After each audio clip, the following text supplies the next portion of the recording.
Hello everyone. So आजची सुरुवात झालेली आहे माझा फेवरेट नाश्ता बनवण्यापासून, जो की आहे चीज सॉसेस ब्रेड टोस्ट.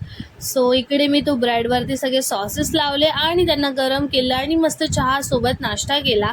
आणि त्यानंतर आम्ही वरती गेलो साफसफाई करायला, बिकॉज ऑफ आमची रूम रिनोव्हेट करायचे. तर साफसफाई करताना माझे काही मला जुने ड्रॉइंग्स आणि स्केचेस भेटलेले आहेत. सो ही माझी काही ज्वेलरी डिझाईनसुद्धा आहे, जे मी लॉकडाऊनमध्ये प्रॅक्टिस करायची. आणि काही पेंटिंग्स आहेत. आणि माझी फेवरेट स्केच म्हणजे हा जो आय आहे, तो माझा खूप जास्त फेवरेट आहे, कारण तो इतका परफेक्ट बनलेला. आणि त्यानंतर हा जो फ्लावर आहे तो पण खूप मस्त झालेला. आणि ऑफकोर्स ज्वेलरी डिझाईन रिंग्स काढल्यात, आय आहे. आणि हा जो स्केचिंगचा किट आहे पेन्सिलचा, हा माझ्या काकांनी मला गिफ्ट केलेला, जो की मी तसाच ठेवला आहे. अजून पेन्सिल पण शार्प नाही केल्यात.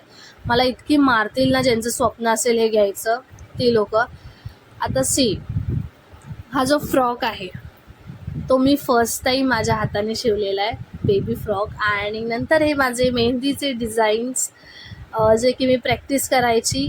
मी मेहंदी पण शिकली आहे बाय द वे. आणि मग नंतर हा जो किचन कॅबिनेट आहे, हा किचन कॅबिनेटला आम्ही बनवणार होतो कबट, बट हा खूप जास्त खर्चात येत होता, म्हणून मग आम्ही दुसरा कबट आणला. आता तो दुसरा कबट तुम्हाला माझ्या लास्ट व्लॉगमध्ये दिसेल, जो की माझ्या ऑलरेडी प्रोफाईलवरती पोस्ट आहे. जर तुम्हाला बघायचं असेल तर नक्की जाऊन बघा आणि फॉलो करा, लाईक करा, शेअर करा, काही कमेंट्स करा.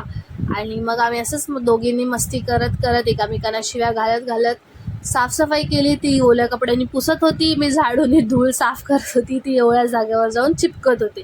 सो अशीच आम्ही साफसफाई केली आणि असाच होता आजचा day. Stay tune life with seed.